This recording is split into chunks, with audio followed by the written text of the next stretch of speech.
Hey budget gardeners, Vita Loca here. Join me today as we tackle some things on my gardening to-do list. So let's go.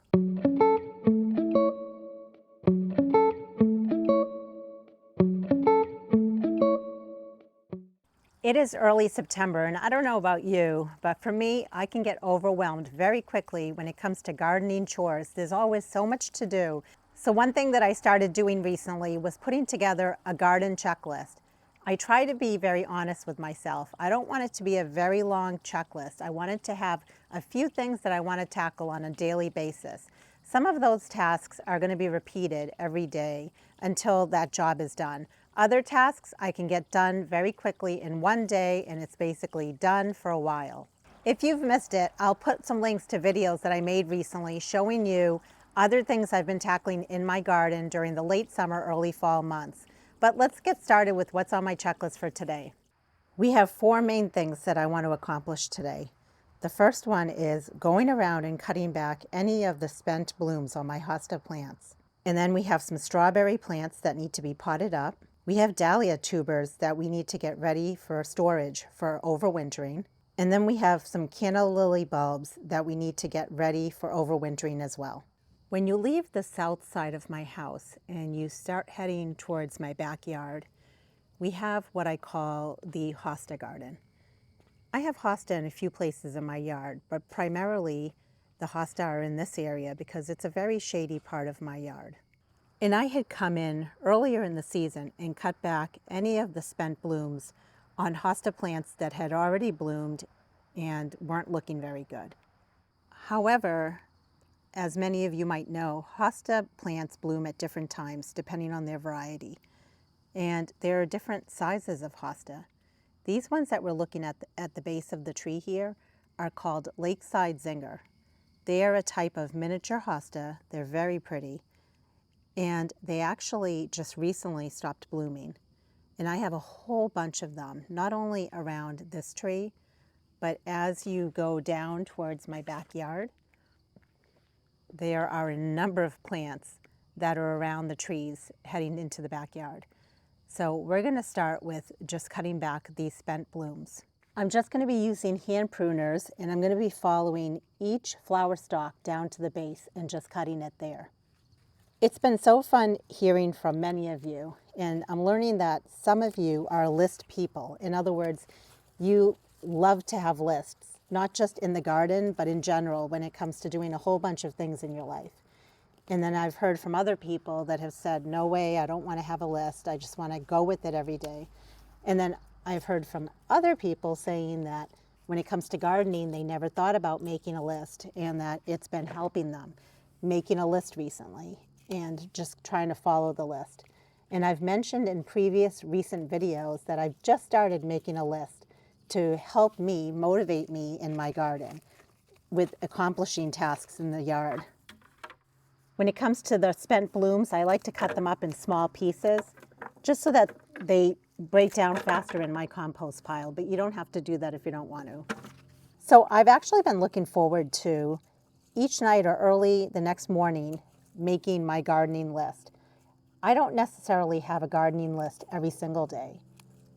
It's just that when I know I have a handful of tasks that I need to accomplish, putting a list together helps me. But sometimes if I'm working on a certain flower bed, like weeding out a certain flower bed, on those days I don't put together a list because a job like that might take me a good chunk of my day. But then there are other days where I don't want to work on a flower bed, I don't want to weed it. Instead, I just want to do small little jobs. And it might be because I have a busy day ahead of me with other things going on. So I'm trying to fit in small garden tasks around my busy schedule. But if I know I'm going to be home for a whole day and I'm not running errands or I'm not leaving my house, those are usually the days that I like to work on a much larger project and not worry about small jobs like this. But today I'm in and out of the house, so it makes sense for me to be doing small little jobs like what we're doing together. We recently mowed our lawn very short, dethatched it, and overseeded it. So what I'm going to do right now is I'm just going to tackle this job of deadheading all of the hosta here and then all of the hosta down that way. But I'm going to have to step into the bed to do that. So I'm going to meet you in another hosta bed, and we're going to continue deadheading more hosta once I'm done with this job here. But I just want to show you from the side angle, because you really can't see it unless I zoom right in, that there are many hosta that need to be cut back.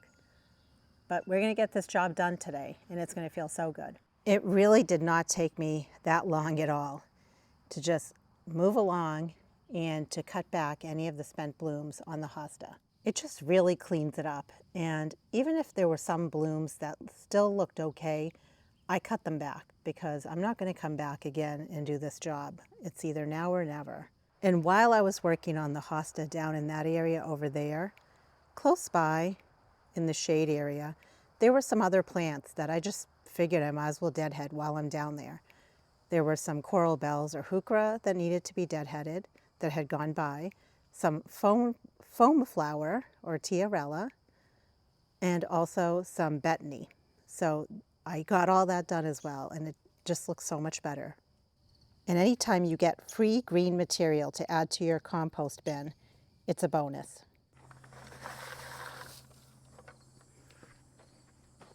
Speaking of compost, I just have to brag. See that big pile right there? I'm going to open it up and show you what's under there. You can't go wrong with black gold. I'll eventually be using this to top off all my raised beds in the late summer, early fall months when it's time to put the beds to rest. And I'll definitely show you my process for making your own compost in case you want to learn. I will link a playlist down below on how I make my own compost. But as soon as those leaves start falling, I'm going to be very busy. Here we are at the front of my house, and on the side of the house, this is pretty much the north facing side of my house, and I have a whole bunch of hosta plants tucked in on this side. So we have a lot to cover, so let's keep cutting them back. We all have different ways of tackling jobs when it comes to our garden. Some people like to work in a certain area or a certain zone, whatever you want to call it, and do all the weeding, all the cutback in one sitting. I've done that before, and that works for me as well. But right now, there's just so much for me to do in all areas of my yard. So it makes sense for me right now to make a small list and just say, okay, today we're going to tackle all the hosta in the yard and cut them all back. Like I mentioned earlier, some of the hosta bloomed earlier and I tackled it then.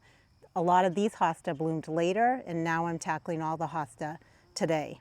I think by doing it this way, I will feel more of a sense of accomplishment because some of my flower beds just go one bed into another bed into another bed.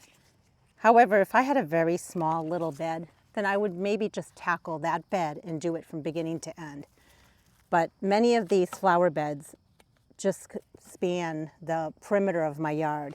That's how I made a lot of the flower beds, where the lawn ends and where the woods begin. So they almost just are never ending. They just go all the way around my yard.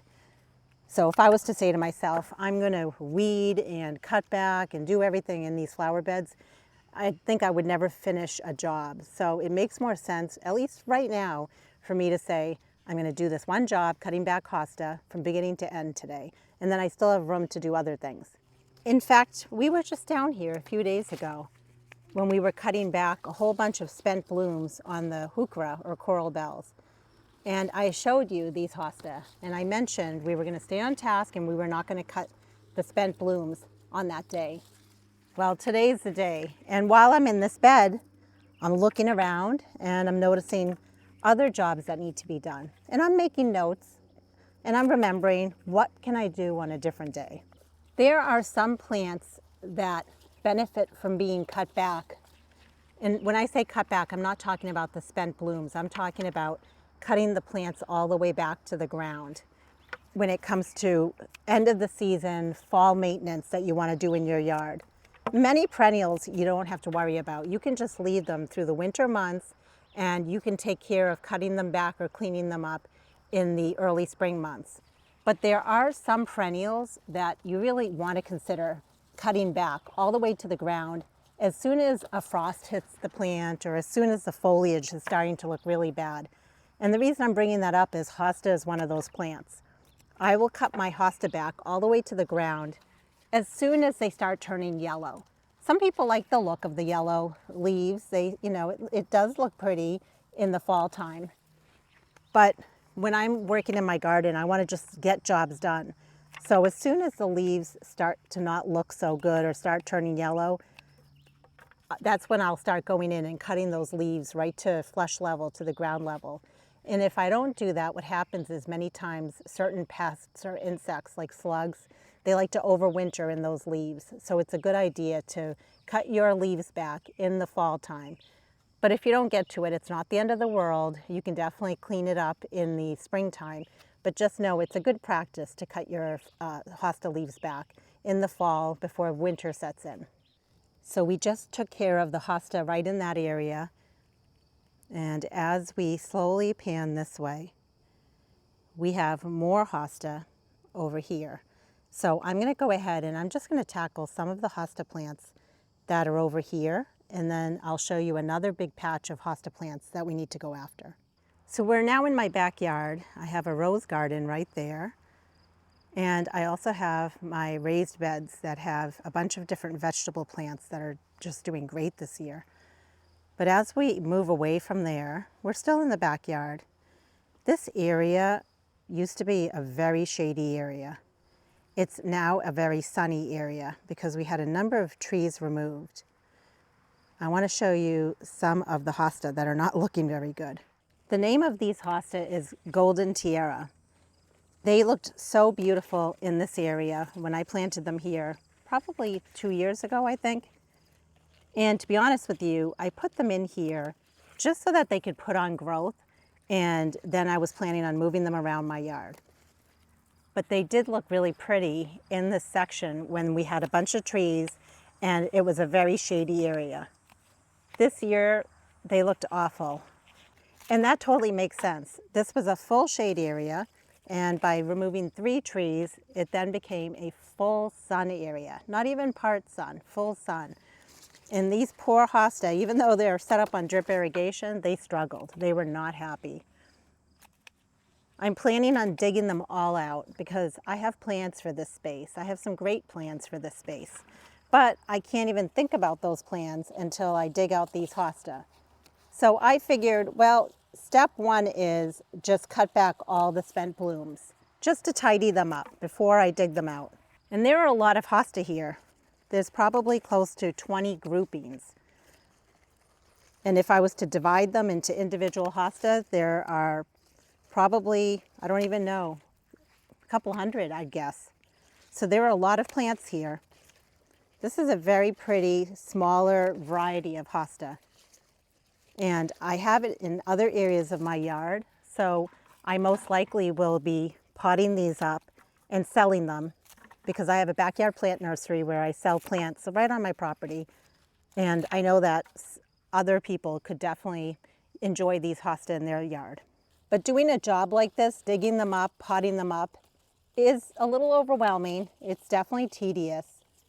So I told myself, why don't I just start with cutting back the spent blooms, and that's it.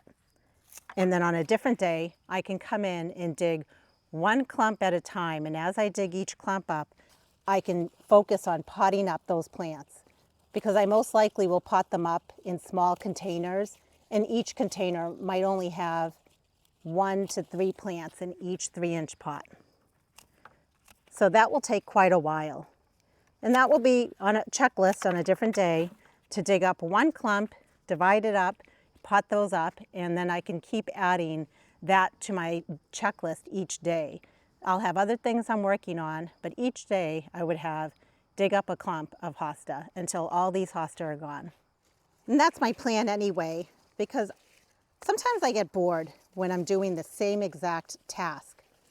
If I was to dig up all of these and pot these up all in one day, by the end of the day, I think I would be bored. I'd be overwhelmed. Whereas if I just chunk it into small pieces and do other things in the garden as well, I think it would not be such a tedious task. I mentioned earlier how I like to cut back my hosta leaves in the fall time once the leaves start turning color. By then, the plant has basically fed the roots for next year. Some people like to wait until you have all dead leaves on the ground, and then it's much easier to clean up the leaves. But if you never cut back your hosta in the springtime, the hosta leaves will emerge. It's not like they won't emerge. It's just that there might be an increased chance that you're overwintering some harmful pests such as slugs or snails. Other plants that I like to cut back in the fall time because of the same reason, in terms of not only pests but also disease, would be plants like daylilies. I do cut back all my daylilies in the fall time. Again, I wait until a frost has hit them. I wait until they don't look good anymore. And another plant that I like to cut back all the way to ground level would be all my peonies. And yes, it does help me in the spring. It's one less task to do in the garden. But also, it's not like those plants are helping insects overwinter, or at least I feel like they're not. Plus, I do like to leave other plants up during the winter months. So there are plenty of other plants that are up for the insects. I'm going to keep going with cutting these all back, and when I'm all done, I'll show you what it looks like because it's a big grouping here, and it's just going to feel so good to get this done. I'm not sure what's more satisfying. Getting a job like this done, where we cut back all the spent blooms of all the hosta all around the yard, or that feeling when you fill a wheelbarrow or a bucket of clippings and weeds from your yard. What about that feeling of adding green yumminess to your compost pile? And just checking something off your list is so powerful, isn't it? Time to pot up some strawberries.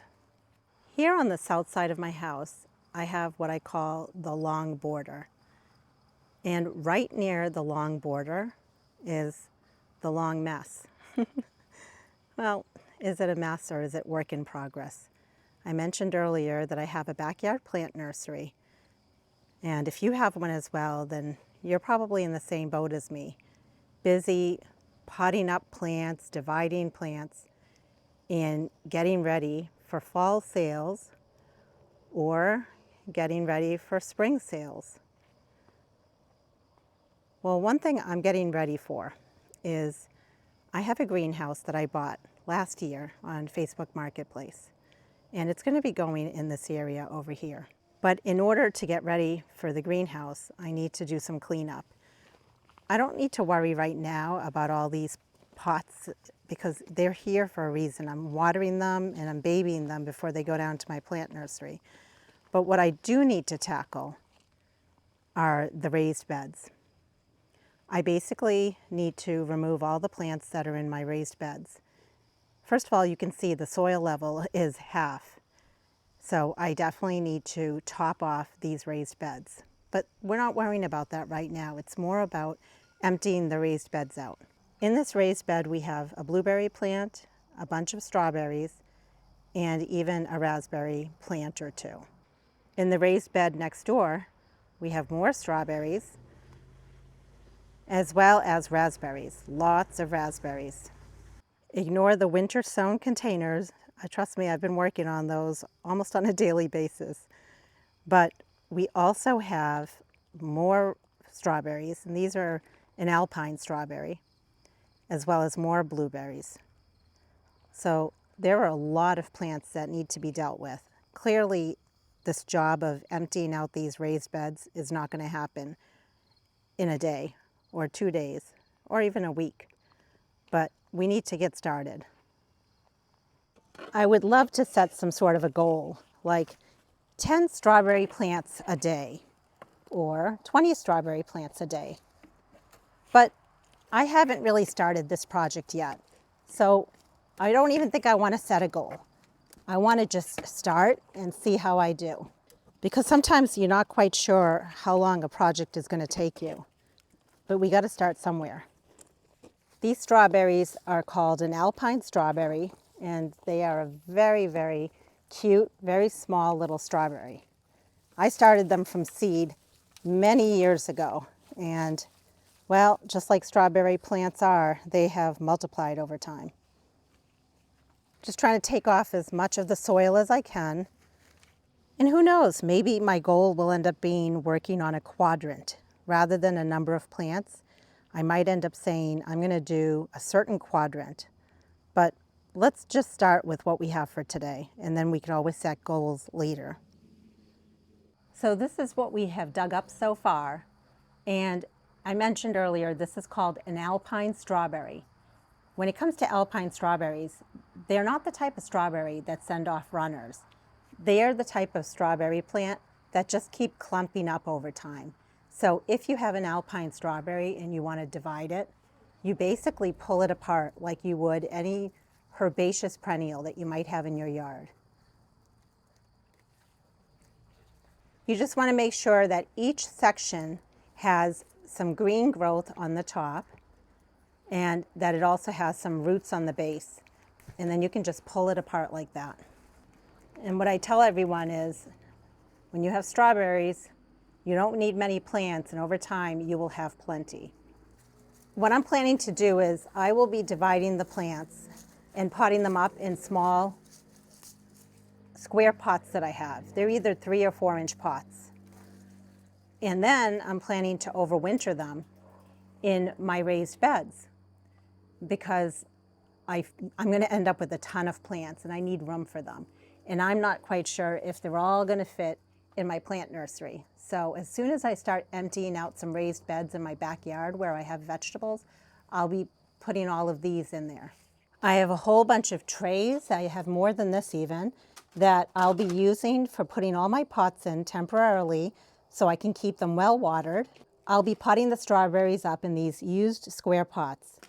I have many trays of these pots. I got them from a greenhouse that was closing, and then I also got some of these from another greenhouse that has a recycling bin. I'll be potting the strawberries in this blend here. This is 50% used potting mix that I emptied from some container pots and 50% of compost and topsoil that I had in an old raised bed in my backyard. So I can fill up a pot about halfway.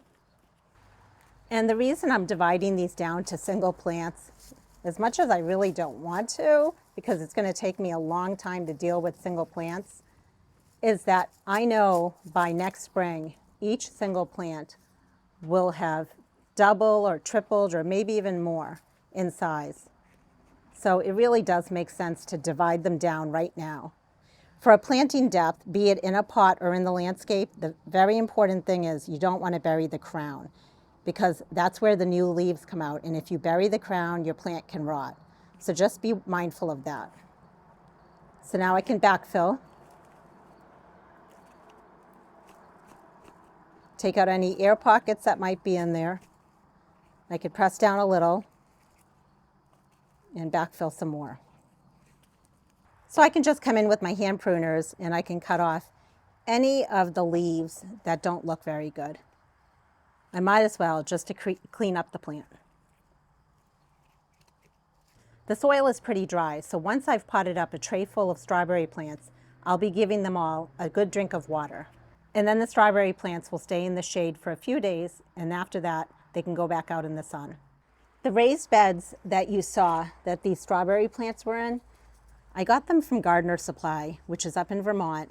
I got them at the end of the season, probably 3 years ago, I'm guessing. It might have been 4 years ago. But nevertheless, I got them for a really good price. And I think one of the trickiest things is, what do you fill a raised bed with? So I didn't want to spend a lot of money. I filled the raised beds with material that I already had on hand. I used compost as well as grass clippings, leaves, and used potting mix. And then I also, the year after, I just filled up the raised beds. I topped them off with soil raised bed mix that I got on sale or clearance, as well as some compost. I guess my point for bringing all this up is I used a lot of material that would break down quickly to save money, which is all good. But when you use a bunch of material that's going to break down quickly, that means that the level in your raised bed will also drop very quickly. So that's something to keep in mind if you want to make a raised bed and you want to fill it. The more organic matter that you put in there, that's not already broken down, then the lower it will drop quicker for you. But if you put organic matter in there that is 100% already broken down, then it shouldn't drop down as much. I had made a video showing my process for starting strawberries from seed. It's actually a very fun plant to start from seed, and it was this variety, the alpine strawberry. I'll put a link to it in the description in case you want to try it for yourself. It's so fun to see not only the seeds germinate, but then also the little baby plants actually start to look like the leaves of a strawberry plant. It's very cool. There are a number of tasks in the garden that can be overwhelming and that can be daunting. And this is definitely one of them for me because I showed you how many strawberry plants I have. Now I could definitely just put it on Facebook Marketplace and say free, everyone come and dig up however many plants you want. But I do enjoy the process of what I'm doing. I think it looks really nice to have strawberry plants in these little pots, and it is a popular seller in my plant nursery. And also it's nice to be able to offer not only perennials, because most of my plant nursery is perennial plants, but also to be able to offer something like strawberry plants for sale. What I noticed about my alpine strawberries was they really produced heavily during the spring months. And in previous years, they produced even through the summer into the fall months. But I believe because we had a very, very hot summer here in New Hampshire, they did slow down for a little bit. But I noticed that they are now picking up again. They are starting to blossom and they're starting to produce strawberries again, which is very cool. In one of my other raised beds, I also have the larger size strawberries, and I believe the variety is called Quinault. I think that's how you pronounce it. I love that one too. I love it because you get the nice bigger size strawberries. But what I noticed about those is they're not as prolific as these alpine strawberries are. So these strawberries might be very small, but they still are very tasty and they're very prolific. The thing with strawberry plants is that they don't live forever. It's my understanding that normally you have to replace your strawberry plants, that those plants only are productive for, I think it's like 3 years or something like that. So each tray fills 18 plants. I think it's feasible to set a goal that each day I'm going to fill up a tray. Or, like I mentioned earlier, each day I'm going to dig up just one shovelful, like one small little quadrant. Dig up a shovelful and just do that many strawberry plants.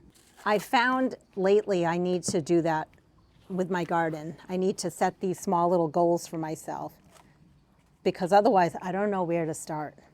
What I'll probably do is also put a listing on Marketplace within the next week or so, advertising the strawberry plants, because naturally I want to have some for sale next spring. That's when a lot of people are looking for strawberry plants. But I'm going to have an overabundance of plants. So I might as well offer some now for anyone that's looking for strawberry plants right now, because there might be someone, and then also offer them early on next spring. What I've found with having a plant nursery is even if someone stops by because they saw an advertisement for strawberry plants, then they notice the plant nursery and they start looking around and maybe they want to buy another plant that they didn't know I had for sale. So it does get them to maybe buy other plants that they didn't intend to buy. I don't really do a lot of maintenance work when it comes to my strawberry plants, to be honest with you. They just do their own thing.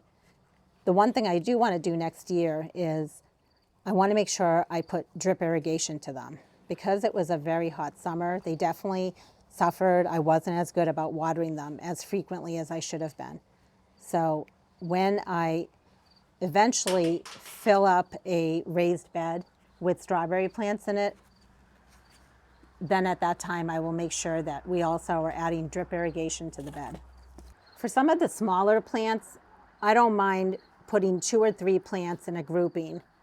I also want to ensure that each pot overwinters successfully. So if one of the plants, the roots are a little questionable, I don't want to have that plant all by itself. I would rather double it up with another plant that definitely has roots on it and should overwinter. Speaking of overwintering, so I mentioned about putting these in a raised bed.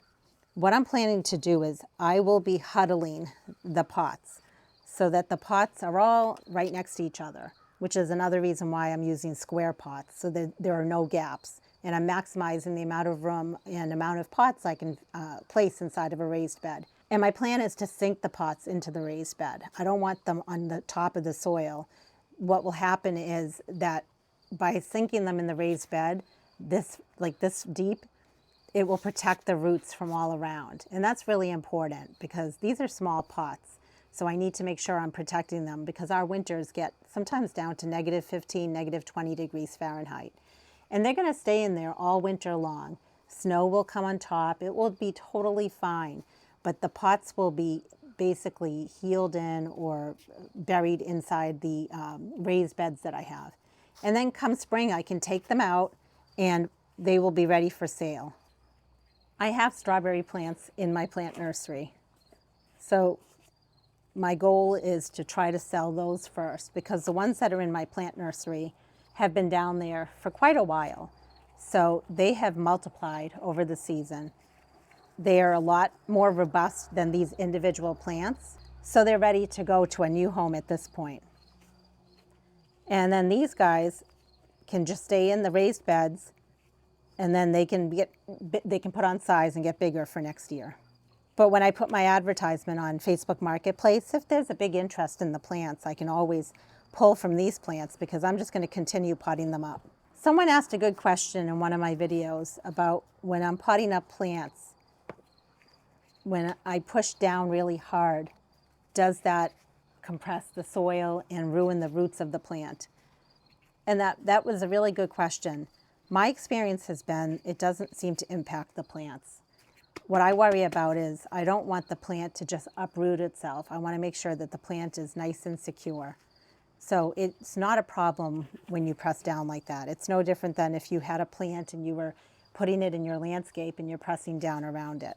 However, when I'm indoors and doing seed starting indoors and I have little tiny seedlings, then I'm definitely a lot more careful. I do this, I like to press down like this because I'm settling the soil and I don't want air gaps. But even if I forget to do that, it's usually fine. But what I find happens if I forget to get the air gaps or air pockets out of my pots is come springtime, there's a little bit of a gap because the soil level has settled. So it's a good practice to try to get those air pockets out, even when you're potting up plants like I am. But when I'm pressing down at the base of the plant, it doesn't seem to hurt it. These are nice, robust, larger size plants that can handle it. And even when I have winter sown seedlings, I do the same thing and the plants are fine. But you should do whatever you feel comfortable with. This must have been the main plant. See all the roots here that the other baby plants came off of. We don't need to keep all the roots here. So I'm just going to pull this guy off of that. And if the roots were still extensive, I could always come in and I could prune some of the roots, which is called root pruning. I love to do that, especially when I'm trying to fit a large plant into a planting hole or I'm trying to fit a plant into a pot like this. You just don't want to root prune so much that it's going to hurt your plant. There's a fine line of root pruning, but don't over prune. Now that we have officially started this project of emptying the raised beds, I now know what my goal is for the strawberries. My goal is to take a shovelful and deal with a shovelful of strawberries. The reason is that we took a shovelful today. That means we disturbed a small section, but we didn't disturb all the strawberry plants, just a small section. And we did not fill up a whole tray of plants. I think it's a good goal, one shovelful a day. I'm going to give the strawberries a good drink of water, and then they're going to rest in the shade for a few days before going out in the sun. And for any of you that are new to my channel and you've never seen my plant nursery, it's right here up along my driveway. And I just wanted to show you, I have strawberries down here. And these are the ones that I'm going to post for sale on Facebook Marketplace, as well as these ones right over here. Lots of strawberries. Strawberries are done for today. In a previous video, I showed you me emptying out some dahlias that I had pre-sprouted, and this is what I ended up with. Now keep in mind, these are dahlias that never made it out in my landscape. They never made it out into a beautiful container pot. They just stayed in their pre-sprouting small little containers. Some of the containers were bigger than others, depending on the size of the tubers. They all grew over the summer, but they're not going to get any bigger than the size of the pot that they were in. Even though you're supposed to wait for a frost to hit your dahlias before you overwinter them, well, the time had come for me to just start the process early. You might be thinking, really? These are dahlia tubers? I know, it's pretty pathetic. These are dahlias that I had started from seed. And whenever you start dahlias from seed, they don't produce huge tubers the first year, but the tubers would be bigger if I had gotten the dahlias in a pot or in the landscape. But these were literally in small 3-inch containers. So they didn't even have a chance to get bigger. They put on a little bit of growth because, again, they were started from seed. But at this point, that's as big as they're going to get. My experience has been some of these will make it and some of them will not because they're so small. They are the most vulnerable when it comes to shriveling up during the winter because they're so small, they're bound to dry up. But some of them will survive. So it's really survival of the fittest at that point. I did not take off the tops when I removed these from their small little 3-inch containers. So I'm just doing that right now. A few days have passed since we started this process of pulling the dahlia tubers out of their pots and letting them dry out a little bit. They were in pots that were not extremely wet anyway, so I want to make sure that I get to this project now, that I don't wait any longer. Because if I wait too long, what will end up happening is the dahlias will start shriveling up and desiccating, and we don't want that. We want them to stay nice and plump. We want them to have a little bit of moisture still in there for the winter months. I like to take off some of the dirt this way. I prefer not to rinse or wash my dahlia tubers, but what I'm doing right now is also optional. You could definitely keep the dirt on there, and if anything, the dirt helps retain some of the moisture. But I like to take some of it off before I store my tubers. This one here is shriveled up, so we are going to go ahead and throw that one away. I could also come in at this point and just remove a little bit more of the stem. And there isn't a lot of water. If they were dripping with water, then I would want these to stay out a little bit longer to dry up.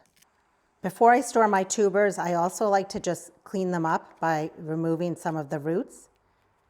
That is also optional. You don't have to do that if you don't want to. There are so many different ways that you can store your dahlias for the winter. Where you live, you might be lucky and you can keep your dahlia tubers out in your landscape all season long. But dahlias are not hardy where I live.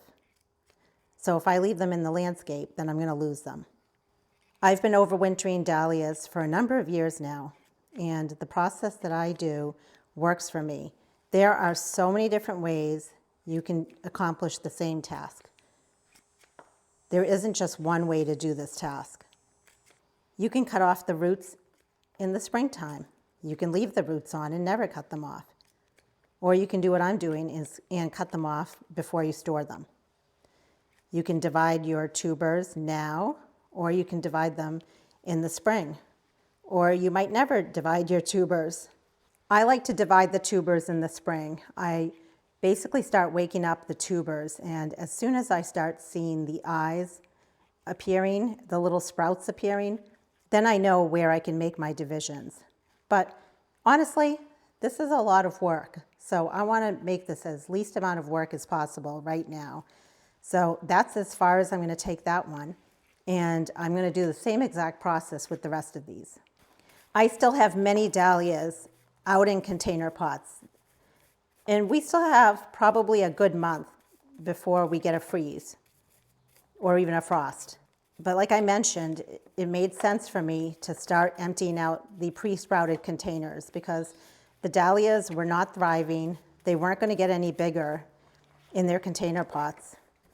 And my experience has been if I do this process early, in other words, if I do this process before a frost hits the plants are fine. The dahlias are fine, and they will still wake up for me next spring. They will still flower for me. I'm trying to be a little gentle with this brush. It's just a bottle brush. But I like the bottle brush because I can get a little bit into the nooks and crannies here. A majority of the dahlias that I have are nothing special. They are just unwinds mixed. They're a dwarf variety of a dahlia, and I have a bunch of different colors. I don't label my dahlias. I used to, and now I don't even bother. And if I ever get any specialty kinds, I might label them. It's always a good practice to label. But I'm growing these just for myself. I'm not growing them for cut flowers or bouquets. So it just makes sense for me not to worry about labeling all my dahlias.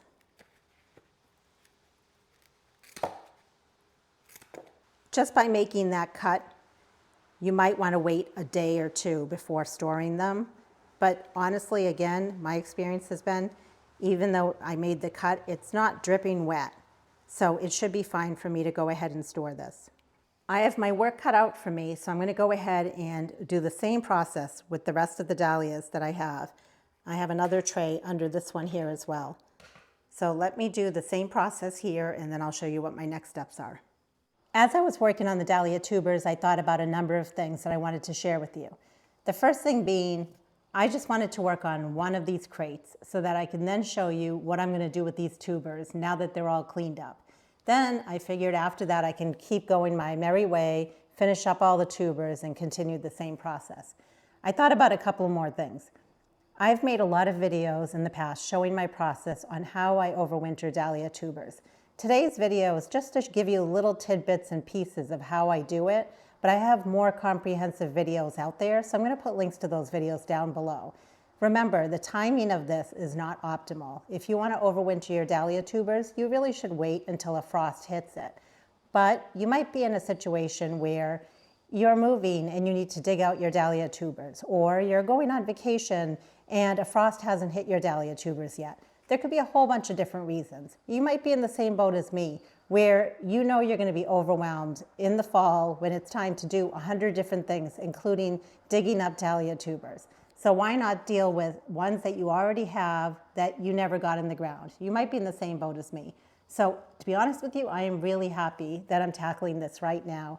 I do like to overwinter a whole bunch of different plants, and it is a time-consuming process. That got me thinking, do you get overwhelmed when you try to overwinter plants, such as dahlia tubers or canna lilies, calla lilies, elephant ears? Maybe you have plants that you want to bring inside, like geraniums or impatiens, begonias. Does it end up being like a little overwhelming and too much? Because I just want to know that I'm not alone. Doing something like this can be a little overwhelming. I don't even do too much more other than putting these in a cardboard box, and I'll be showing you that in a minute. I know some people like to actually divide them down into individual tubers, and I've seen a lot of people then roll them inside of saran wrap.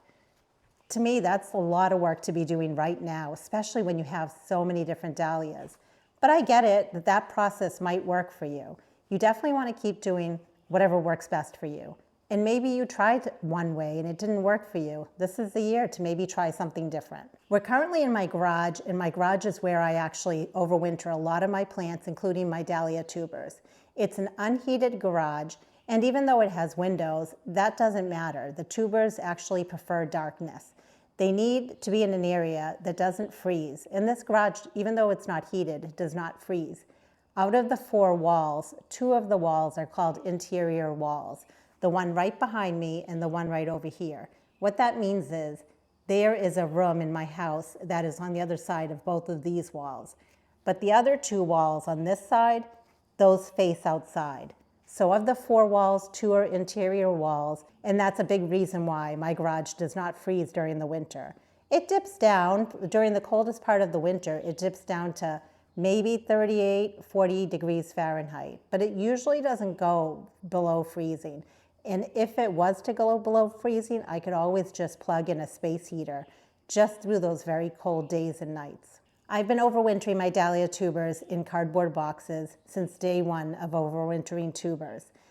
I showed you the process of what I do to kind of clean them up.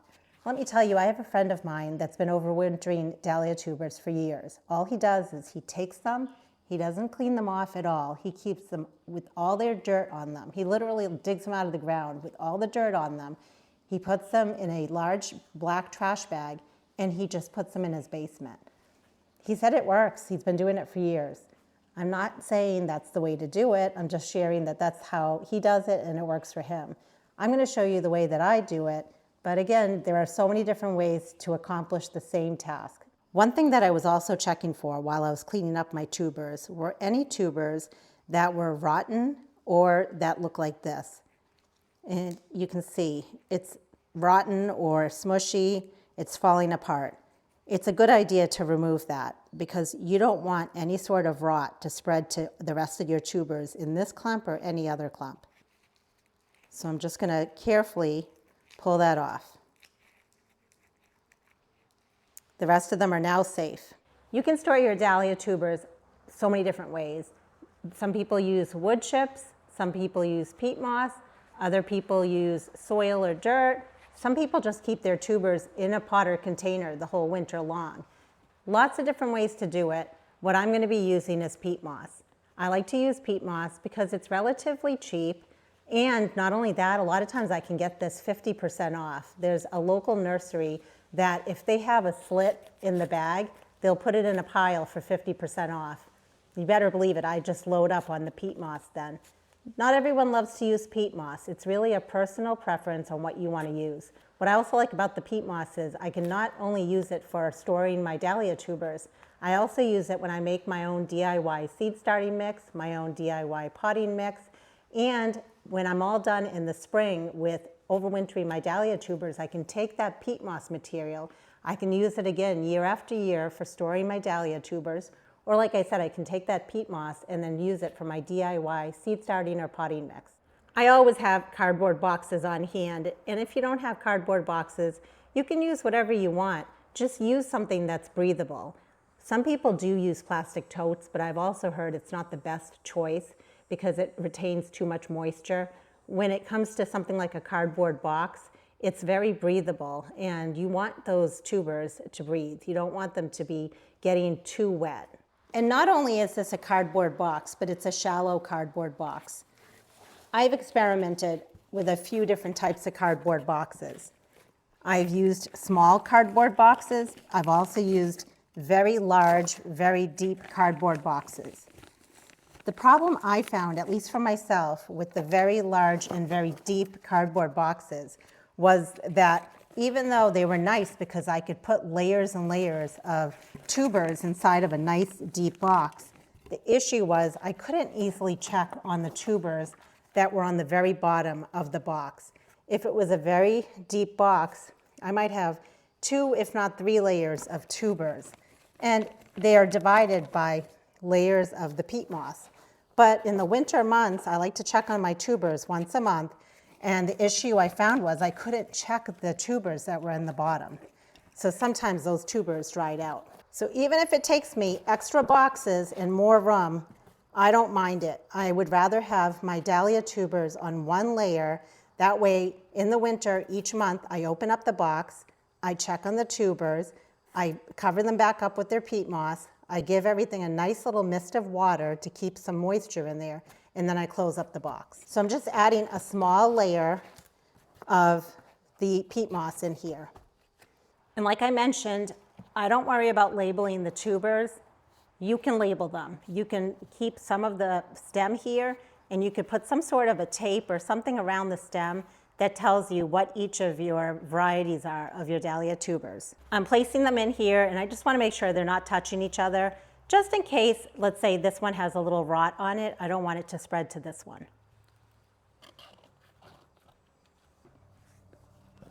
Because these tubers are still pretty wet, like in other words, they don't look wet, but the tubers themselves are nice and firm and plump, I don't need to add any major amount of water to the peat moss. But with that said, what I do like to do is once I get all of the tubers placed in here, I will cover them with peat moss, and I will just lightly spray this with water. When it comes to the really small tubers, I can place those in the middle. Those are usually the first ones to desiccate, meaning dry out. And the reason is there's just not enough to them.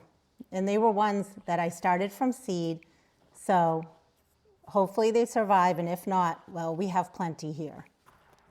And I'm just moving some around to see if I can fit one more tuber right here.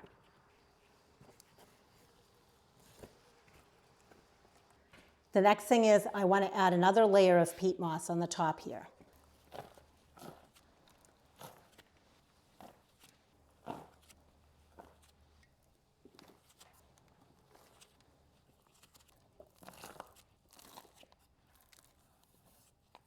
And now I'm just checking to make sure that the tubers are covered. I don't necessarily need to have the peat moss all the way to the top of the box.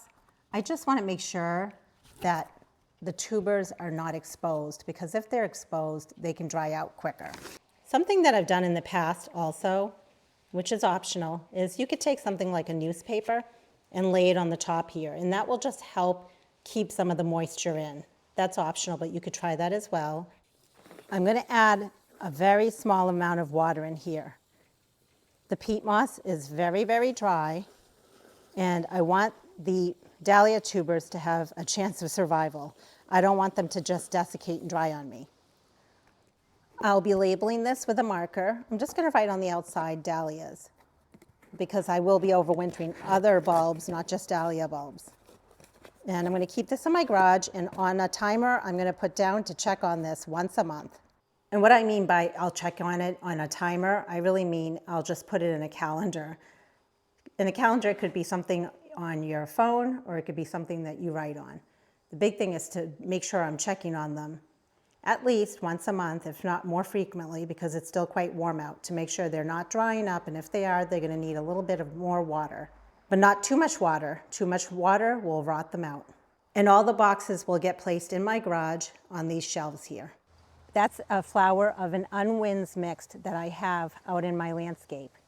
And I have at least 10 container pots of dahlia tubers that are like that one there. So I'll have plenty more to keep me busy in another month when it comes to overwintering all of those tubers. And there's a really pretty one that I want to show you that's over here.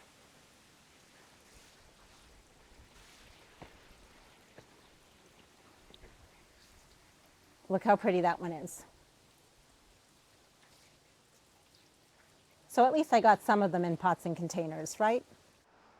I almost threw in the towel or the gloves.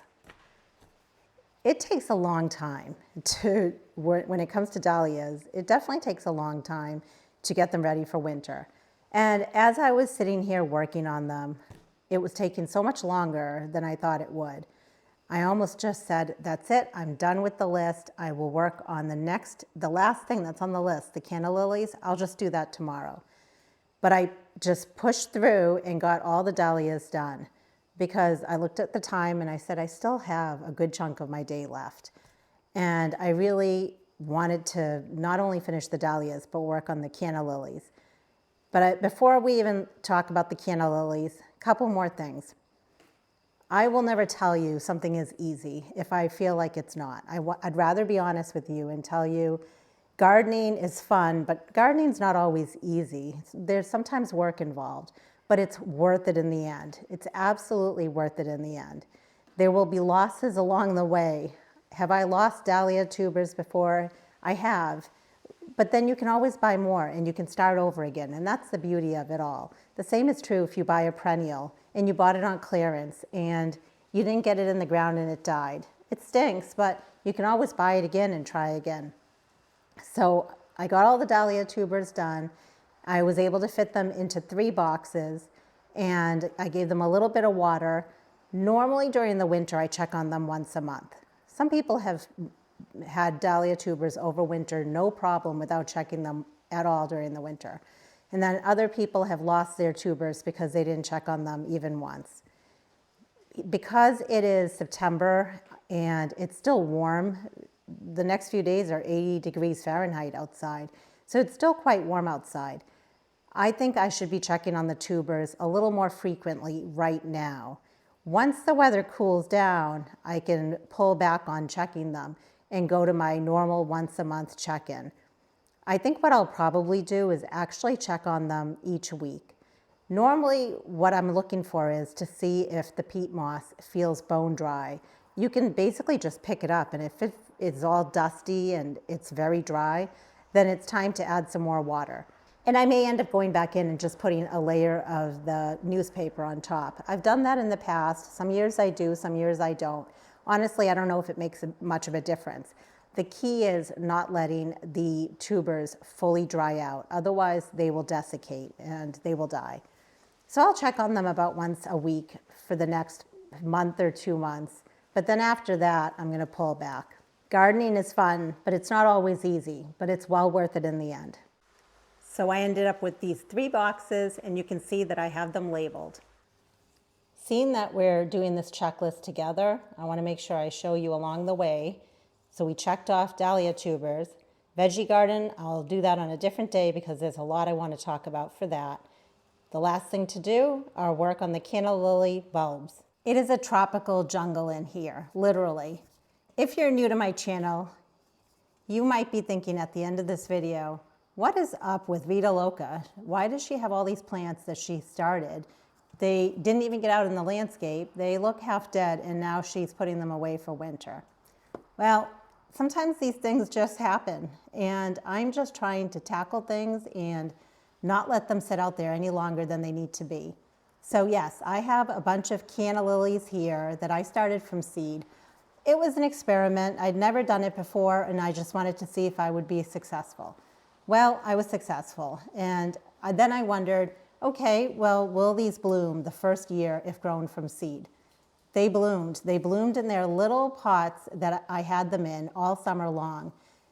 They weren't happy in these small little pots, and they grew and got bigger and bigger, but unfortunately, they never made it out in my landscape. So at this point, what I want to do with them is take them out of their pots that they've been in all summer long, and I just want to get them ready for dormancy.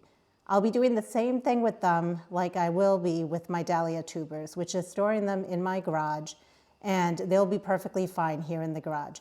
Again, where you live, canna lilies might be hardy and you can just leave them in the ground. But where I live, they're treated as an annual, just like dahlia tubers. And I could throw them away and buy new ones each year, but that gets very expensive. So I'm planning to overwinter these. And my goal for next year is to get them out in the landscape. I would love to see them in some really pretty container pots.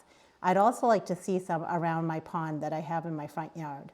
Just like a lot of videos that I've made having to do with how to collect the seeds from dahlias, how to overwinter them, how to divide them, I also have videos showing you how to collect the seeds from canna lilies, as well as how to divide them and how to sprout them or wake them up.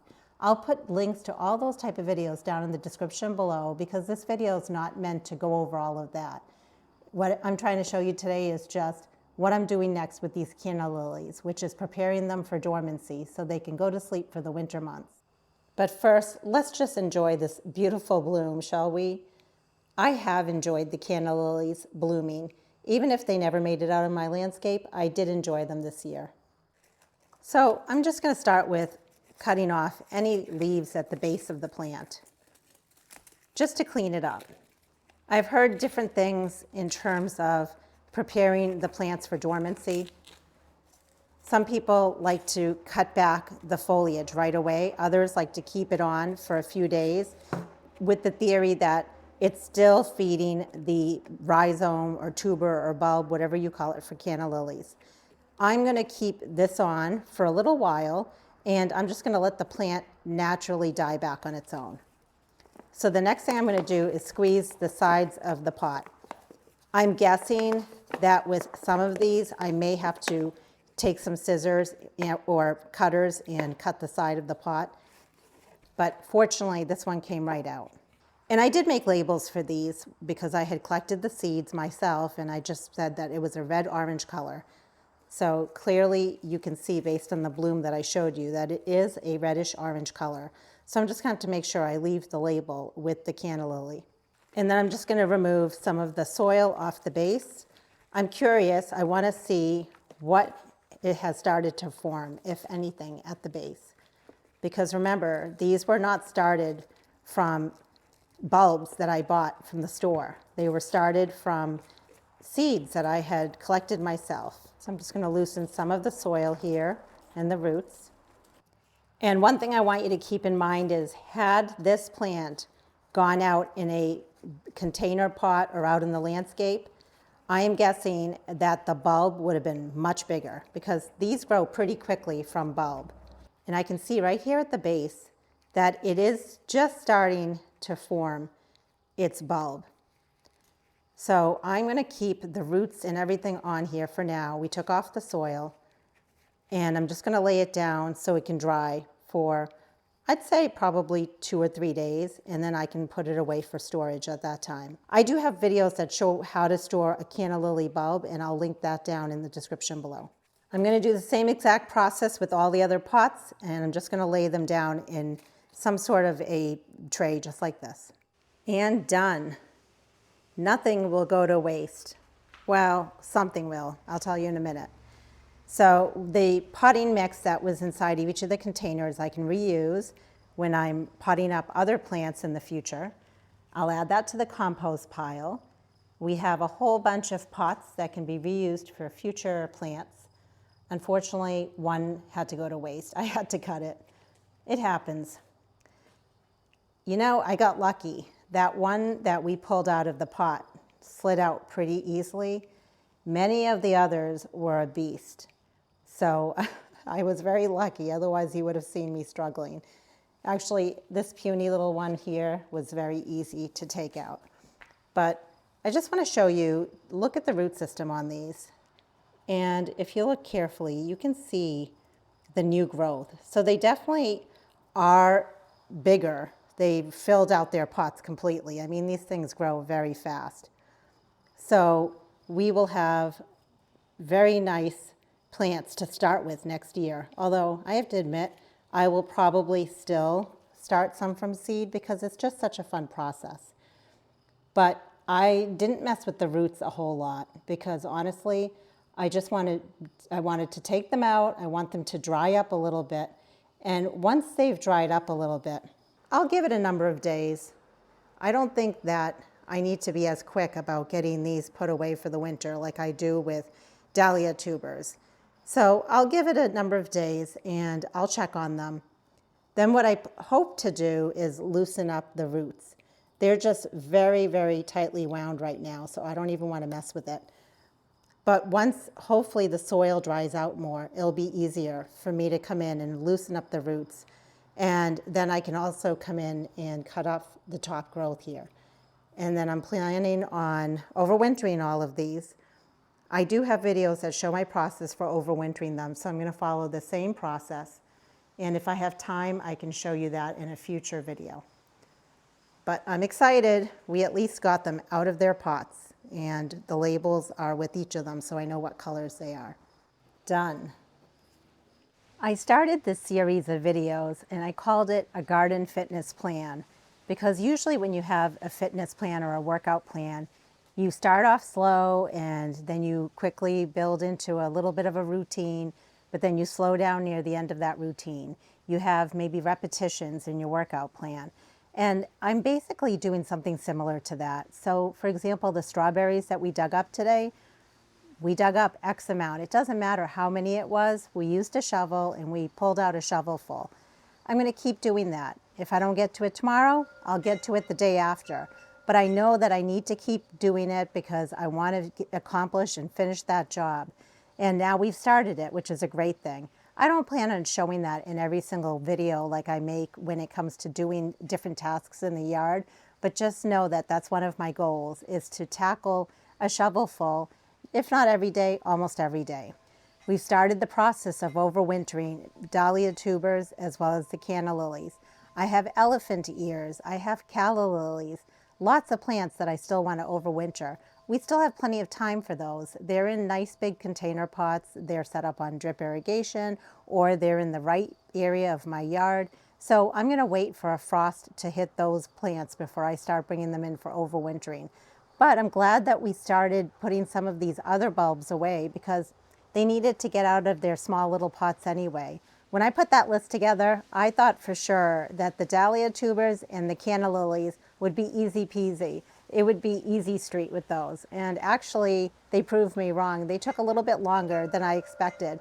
But you know what? That's okay. We got it done. And if it was too much, I could have taken something off that list. I'm glad I pushed through, and I'm hoping that these videos are motivating you, encouraging you to push through in your gardens as well. I'd love to know, what did you work on in your garden today? Please drop it down in the comment section below. Let me know if these videos are helping you or inspiring you in any way. And until the next video, make it a great day with gardening.